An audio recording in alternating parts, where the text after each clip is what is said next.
Duh, hari ini lumayan ramai ya Kak Rara.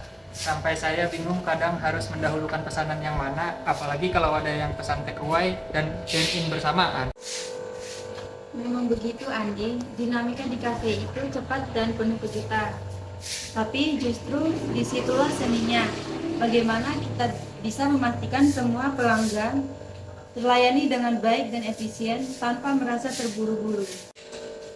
Iya sih, tapi kadang saya merasa kok ada ya perbedaan perlakuan. Maksud saya mungkin bukan sengaja, tapi saya melihat ada staf yang lebih cepat melayani pelanggan yang sudah kenal, atau yang pesannya lebih banyak, atau bahkan yang penampilannya lebih wah gitu.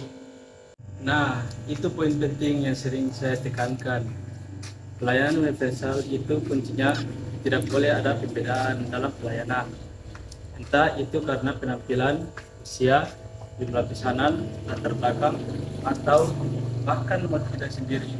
Setiap pelanggan, dari yang hanya pesan air putih sampai yang beli 10 kopi dan merchandise, berhak mendapatkan pelayanan yang sama baiknya, sama ramahnya, dan sama cepatnya. Betul sekali, Pak. Saya selalu pegang prinsip itu. Tapi kadang tekanan order yang menumpuk atau ada pelanggan yang rewel membuat kita lupa sejenak dan refleks memprioritaskan yang lebih mudah atau lebih menguntungkan. Disinilah peran pelayanan diri sendiri itu. Ini bukan tentang egois atau memanjakan diri, tapi tentang memastikan alat kerja utama kita, yaitu diri kita, selalu dalam kondisi prima sebelum kita bisa memberikan pelayanan prima dan universal kepada pelanggan. Kita harus memastikan diri kita sendiri siap, baik fisik maupun mental. Maksudnya pelayanan diri sendiri itu bagaimana Pak? Apa kaitannya dengan pelayanan prima di kafe? Saya kira itu urusan pribadi di luar jam kerja.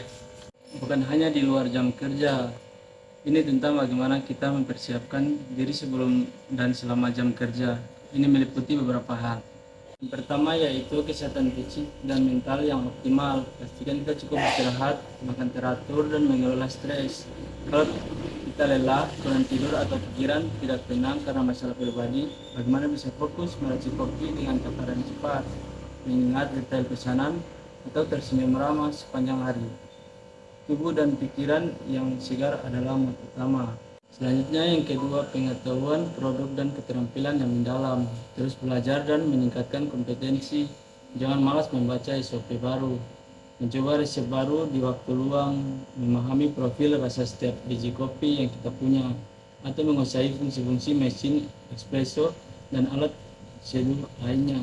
Semakin kita menguasai fungsi-fungsi mesin espresso dan alat seduh lainnya, semakin kita menguasai menu dan teknik, semakin cepat, tetap, dan terpercaya diri kita bisa melayani.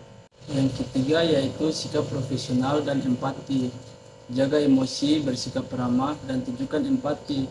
Ingat, pelanggan datang untuk menikmati suasana dan kopi. Mereka butuh pengalaman yang menyenangkan, bukan kerutan dahi, nada bicara yang kritis, atau keluhan dari kita.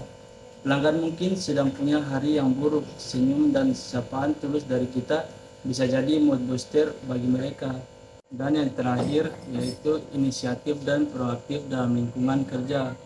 Jangan menunggu perintah. Jika ada waktu luang, rapikan bar, cek persediaan bahan baku, bersihkan meja yang kosong, atau bantu rekan kerja yang sedang kewalahan. Ini semua menunjang kelancaran operasional dan kebersihan kafe secara keseluruhan. Lingkungan kerja yang rapi dan efisien juga membuat kita lebih nyaman bekerja. Wah, kalau dipikir-pikir memang masuk akal ya, Pak. Kalau kita sendiri tidak beres saat membuat kopi, misalnya tangan gemetar karena kurang tidur atau pikiran melayang karena stres, bagaimana bisa menghasilkan kopi yang beres untuk pelanggan? Bahkan light art pun bisa berantakan. Jadi intinya untuk bisa melayani semua pelanggan dengan standar yang sama baiknya, kita harus mulai dari diri kita dulu. Dengan fisik yang fit, pengetahuan yang luas tentang kopi, dan sikap yang positif. Saya kira ini hanya soal melayani pelanggan. Ternyata ada persiapan internalnya juga. Tepat sekali Andi, anggap saja diri kita ini seperti mesin kopi terbaik di kafe ini. Kalau mesinnya kotor, tidak terawat, atau bahannya kurang, hasil kopinya pasti tidak maksimal. Bahkan bisa merusak biji kopi mahal sekalipun. Tapi kalau kita rutin membersihkan diri dari pikiran negatif, mengisi ilmu tentang kopi dan pelayanan, dan menjaga suhu emosi, minum yang kita sajikan pun akan nikmat, cepat, dan berkualitas. Dan kualitas ini harus merata untuk semua tanpa pandang bulu. Itulah esensi pelayanan prima yang didukung oleh pelayanan universal. Saya jadi makin termotivasi, Pak. Kadang memang kita fokusnya hanya ke target penjualan atau jumlah pesanan, lupa menjaga mesin utamanya, yaitu diri kita sendiri. Padahal kalau kita prima, pasti target itu tercapai dengan sendirinya. Saya juga Pak Danu rasanya tidak sabar untuk menerapkan ini semua.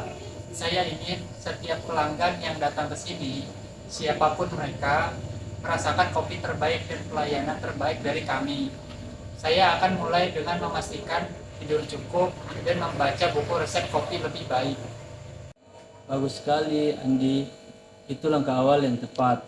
Dan ingat, manajemen emosi juga sangat penting. Kalau lagi ada masalah pribadi, kamu suka ke bawah suasana di sini enggak? Iya Pak, kadang saya kalau lagi ada masalah pribadi suka ke bawah suasana di sini, jadi kurang fokus dan senyuman agak dipaksakan. Nah, itu penting sekali, Andi. Saya juga pernah merasakannya. Kalau emosi kita tidak stabil, senyum jadi berat, sapaan jadi hambar, bahkan bisa sampai salah takaran kopi. Pelanggan itu sensitif, mereka bisa merasakan energi kita. Mereka datang ke sini untuk healing, bukan untuk merasakan vibes negatif kita. Betul sekali, Rara. Manajemen emosi adalah bagian krusial dari pelayanan diri. Kita harus punya saklar yang bisa kita nyalakan saat bekerja. Di luar kafe, silakan ekspresikan emosi, tapi begitu masuk pintu ini, fokus kita harus pada pelanggan. Ada teknik sederhana yang bisa dicoba. Ambil napas dalam-dalam sebelum melayani. Atau bayangkan kita sedang menyajikan minuman untuk teman atau keluarga sendiri. Rasa peduli itu akan otomatis muncul. Jika memang ada masalah yang sangat berat, jangan sungkan berbicara dengan saya atau Andi. Kita bisa cari solusi bersama. Jadi seperti memakai topeng profesional ya Pak? Agak sulit kelihatannya kalau lagi benar-benar down. Bukan memakai topeng, Andi, tapi lebih ke mengendalikan diri dan menempatkan prioritas. Kita kan melayani, berarti fokus kita adalah kebutuhan orang lain saat ini. Anggap saja ini bagian dari profesionalisme kita sebagai barista. Selain itu, kolaborasi tim juga penting.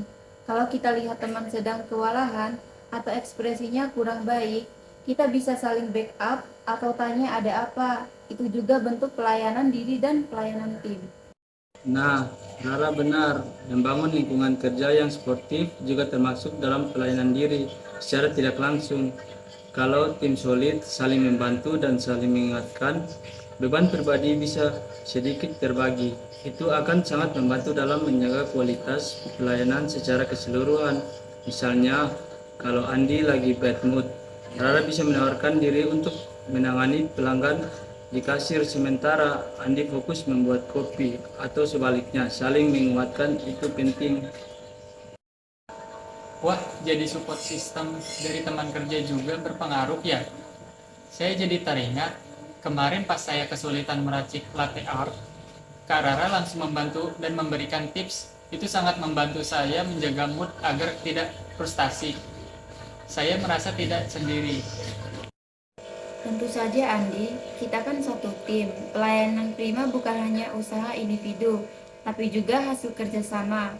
Kalau salah satu dari kita jatuh, itu akan mempengaruhi seluruh tim dan akhirnya ke pelanggan. Kita harus saling mengangkat. Jadi, kesimpulannya, pelayanan diri sendiri ini adalah investasi jangka panjang, investasi untuk kesehatan fisik dan mental kita, untuk pengembangan kemampuan kita untuk menjaga profesionalisme, dan juga untuk mendukung rekan kerja.